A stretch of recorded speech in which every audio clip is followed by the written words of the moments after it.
about embracing all that which is hurting. And you might want to close your eyes for this one. I'm going to put on a little music with this.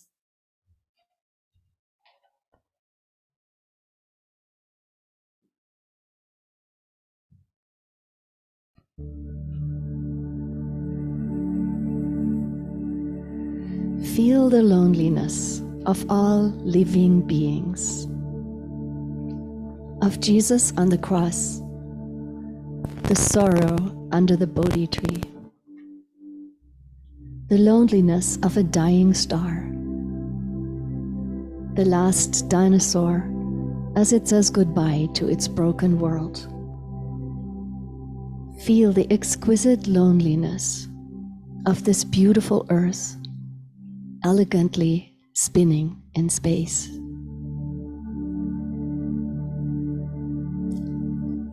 Feel the loneliness of time itself, never ending, never beginning,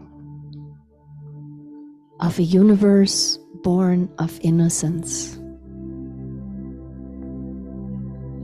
Breathe into the Big Bang, exhale a cosmos. Die and be reborn. Re-enter a world from a place of intimacy.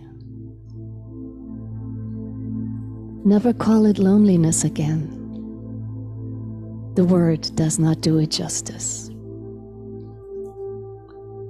Friend, can you really be lonely when every living being breathes with you? In this presence beyond presence, in this place that is no place at all, in this warm embrace I call myself. Even a no is a secret yes. Even resistance is deeply allowed. Even fear and doubt are a celebration of life. We never rehearsed this dance. We are a mess. We tremble and go out of tune sometimes, and forget our lines and step on each other's toes. But it is our sacred dance. And Jeannie Zandi says, we are asked over and over to offer our empty hands, to let the things we are gripping drop, to give up everything that does not exist in this vibrating moment. Hand over all that has happened, all that might happen, every sweet dream we cling to. This is life's loving strip search. Give it all over. Something else wants to live you. Let's take a deep breath. Something else wants to live us, which is not a part of us. It's not separate from us. But when there is that holy, sacred matrimony of the spirit that we are and our human heart, our human mind, no longer resisting, now that is an incredible celebration.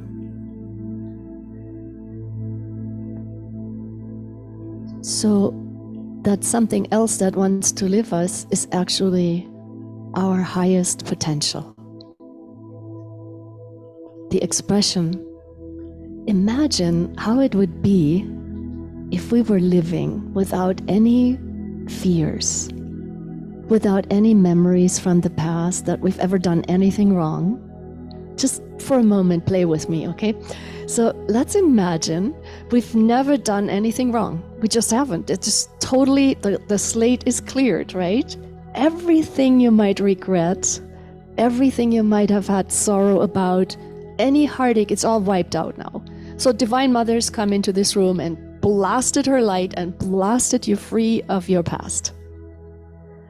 And not only that, She's blasting us free from our fears of future happenings.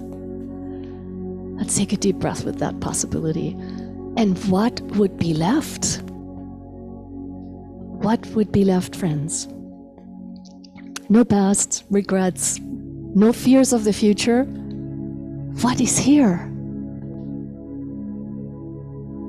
Thank you for being here with me. That is our sacred heart. That is what we are meant to live here. Is that free, unencumbered, meeting whatever circumstances are here as best as we can. Yes, we are here, we're evolving somehow, like a little seed struggling its way through the ground to come out to the light. It might have to grow around rocks, through droughts, dry soil, hard soil, clay. But it has such a force of life, such a mysterious force, that it finds its way through. And we are the same. So let's open to that possibility of just being free. What do you say? So the life in this dimension, this 3D world, is like a constantly changing scene, like a play that is always changing its backdrop, with new endings and new beginnings. So one of the difficulties that we have is when something ends and we lose something, or someone that we love, or a situation, or a job, or a friend, or a house. We think it's permanent, the loss. And we hold so much sorrow in our heart because we feel maybe there is nothing else after this. Maybe the loss is permanent. But has your loss ever been permanent? Well, mine hasn't.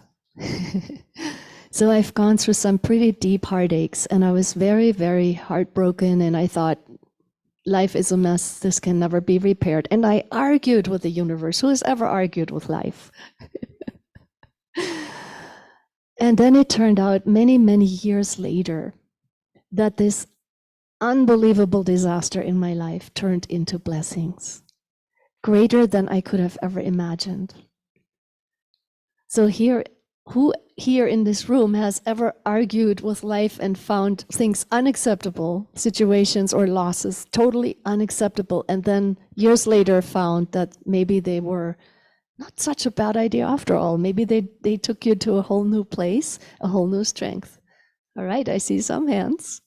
More hands. All right, everybody. I know. You can't fool me. I know the human condition by now pretty well. I just celebrated my 70th birthday, and I think I'm pretty savvy with the tricks of the mind and our separation anxieties. I've explored them pretty well. So I've become a real master at it. And now I realize, and I used to think, why am I suffering so much? My life is really quite good. But I've mastered the art of suffering, and I now know why. It's so that I know the territory. I can be a good mountain guide and help others to find their way through their own suffering. And it's getting better and better and better. And so how about we drop the argument with life? Would you be willing to do that? All right, wonderful. Well, I am still working on it, and I think it does require vigilance. So it requires being aware of what the mind is up to. It's kind of like an untrained dog. Have you noticed? These minds, or monkeys in India, they say it's the monkey mind, but they are untrained and they're just running programs. So from the time we were in the womb until age 7, we were basically in a hypnotic state, in a certain brainwave pattern that would just take in like a sponge, like a recorder. We were in record mode. We took in all the information that came from our parents, from everyone around us, teachers, situations, and we didn't have the faculty of discriminating. and of questioning it. So now it's our job to undo all those patterns. And some of us have quite a load, like my generation, many generations before me, even my parents went through wars and famines and abuse and horrible violence. And so, I'm the one. I said, when I was a little angel up there, I said, I'll be helping. But little did I know how difficult it would be. But it's okay. Now it's really okay. It's wonderful. I'm finding more and more wonderful tools to undo trauma, to shift it, to actually uproot it out of our nervous system and to balance the nervous system. And luckily, humanity now as a whole, we are getting much more knowledgeable and experienced about how our minds work and what we can do to actually change our responses, our fear responses, our survival responses, because our nervous system was designed to be able to go into a high stress mode so we could run from that tiger, but only for about 20 minutes. And then it's supposed to all calm down again, shake it off and calm it down. But most modern human beings live in that stress mode 24/7. They take sleeping pills, they can't sleep anymore. They are waking up with anxiety, it's a lot. So I always look for those natural hacks, natural ways that we can shift the nervous system out of that fight or flight or freeze or fawn mode. And I'm making great strides lately. So in the workshop, I will share some of those techniques with you if you choose to stay. So, Buddha had taught since ancient times the antidote to suffering. And he basically said, if we accept that everything in this world is transitory and it comes and it goes and it's impermanent, and that we can notice the movement in the mind that we want to cling to things that we like and reject the things we don't like. If we could just watch and observe these two movements, whenever we like something, oh, I want more. And whenever we dislike something, we push it away, we run, we don't even want to look. If we could just watch those two movements in the mind, we can become free. Because when one of my teachers always said, when we see something, we're no longer identified with it completely. We see it, so it's not us. It's not who I am. So I learned from nature a lot. So I was recently meditating in the South Yuba River Canyon, where I live, very nearby the South Yuba. And there are gigantic rock sculptures, and everything is it's sculpted by forces of nature. So imagine what it took to make every single rock like that, smooth and round and boulders and gigantic, incredible landscaping, the forces of fire, earthquakes, of rain, of snow, of wind, heat in the summer, dryness, then flooding, moving everything about, incredible forces of nature. And I thought, wow, it took all of that to make something so beautiful. And then I thought, wow, aren't we human beings just like that? We're being tumbled. We're being hit by earthquakes, inner earthquakes, as well as outer ones sometimes in Tibet, other places. We are being literally tumbled and broken and burnt and drowned, and just like those rocks in that canyon. But when we can find the resilience to keep going, to work through whatever life gives us, whatever challenges, look what beautiful sculptures come out of it. What a beautiful potential we human beings have. And you wouldn't be here if you weren't interested in working towards that potential. But it's not that we have to do it alone. Our beloved, the Great Spirit, God, whatever you want to call it, universal intelligence, the love that we are, is helping us. Our higher nature, it's constantly working with us, with our consent. We have to give our consent and ask. We need to ask for help. And it's constantly working with us as a cooperation. And it is the most beautiful thing when we co-create and cooperate with that divine spirit. That's where true happiness is. It's not in being this perfected human being, this outcome. I think it might keep going forever. I don't know. We might evolve on other planets, in other worlds, in other dimensions. But here it just continues. You know, you overcome something, then there might be another obstacle or another challenge. And that's the way it's designed. So how about we make, in Sanskrit, it's sankalpa, an intention to allow that design that will not let us rest on our laurels, that will keep pushing us to get closer and closer to our divine natural potential. Would you be willing to do that with me? To open to life's challenges and not see it as punishment, not see it as a disaster, not see it as something has gone wrong, but to just simply open your heart and say, life is a mystery. I don't know why things happen, and I don't need to know, but I need to open myself, and I need to be willing to go through what I need to go through. Unless you can change it, then go ahead. But if it's something you have no control over, just get soft with it. Just do the best you can and trust. It's really about lack of trust. A lot of people that have had abuse and trauma, they don't trust, because mother and father were our first model of the divine. So when they were not safe, or our guardians were not safe, we don't trust that anything is out there to watch us our back, that the universe is benign and on our side, that life is for us. So we need to cultivate that trust.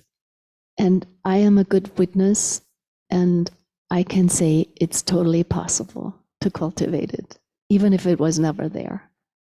But it takes a lot of awareness.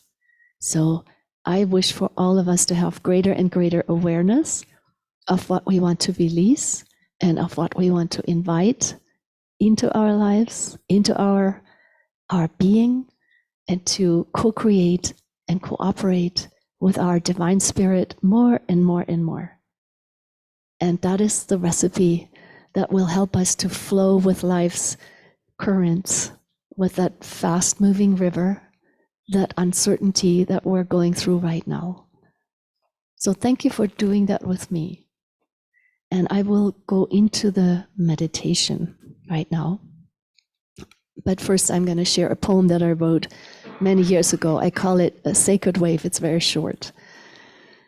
I am riding such a sacred wave that I am letting go of the surfboard. The ocean knows what the wave needs: to crash into shore, spend all its energy, and return again as water.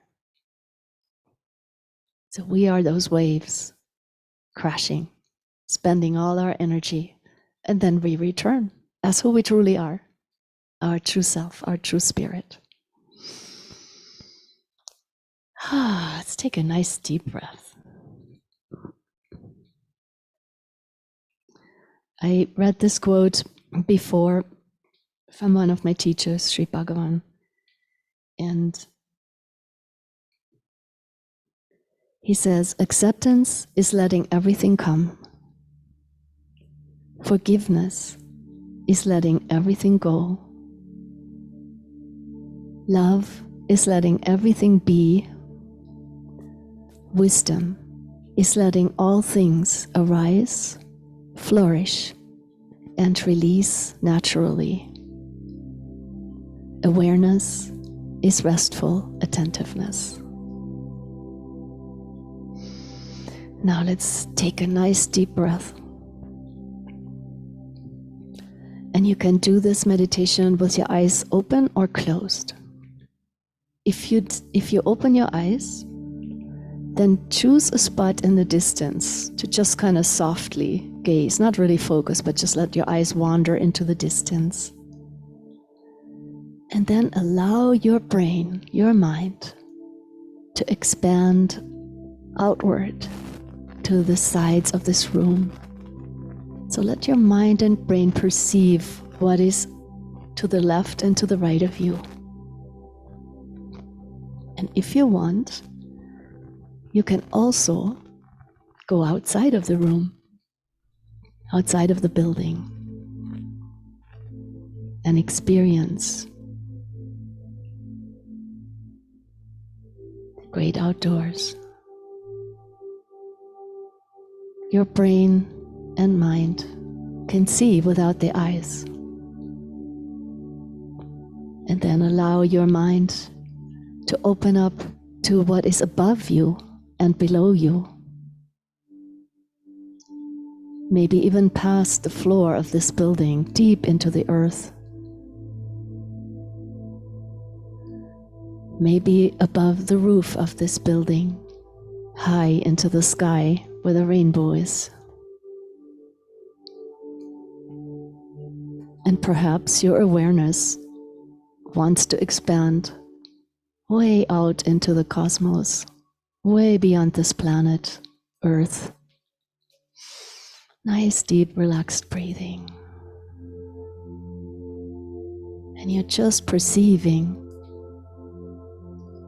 with your whole brain, your whole mind, the limitlessness that is around you.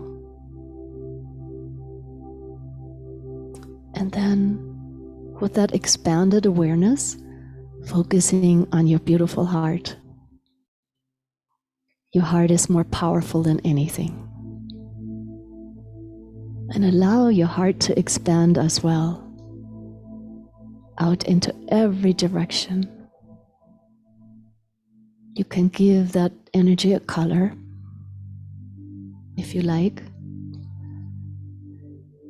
And you reach out to everyone connected to you throughout all time and space.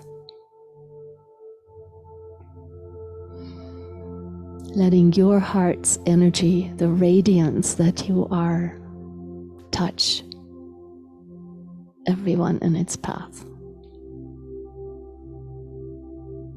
And you can wrap your heart's love and light all around this planet, this earth that seems to be going through a major transition.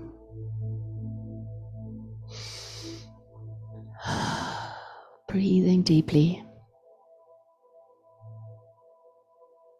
And then imagine jumping forward into the future, which doesn't really exist because everything is now, but to a point where this life is complete.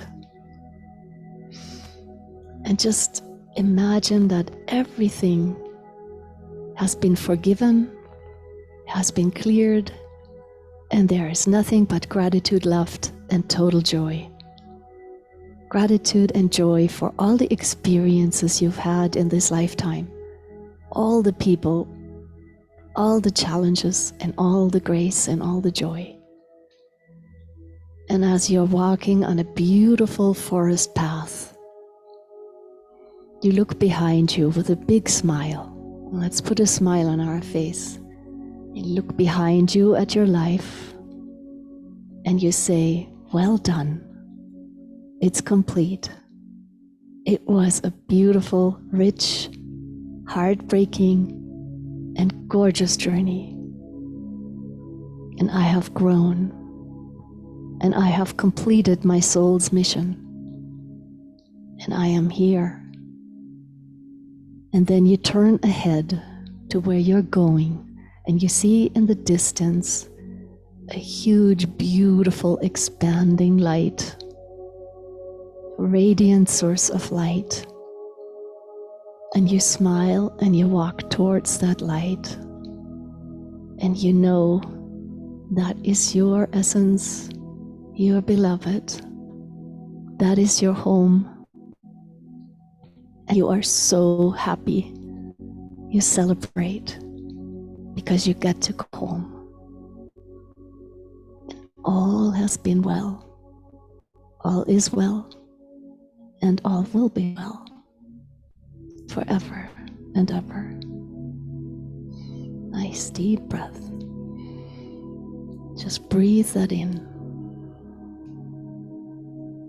thanking yourself for the courage to come here into this life, to live this particular life story that you are living. Thank yourself. It's unique, beautiful, amazing. Thank you.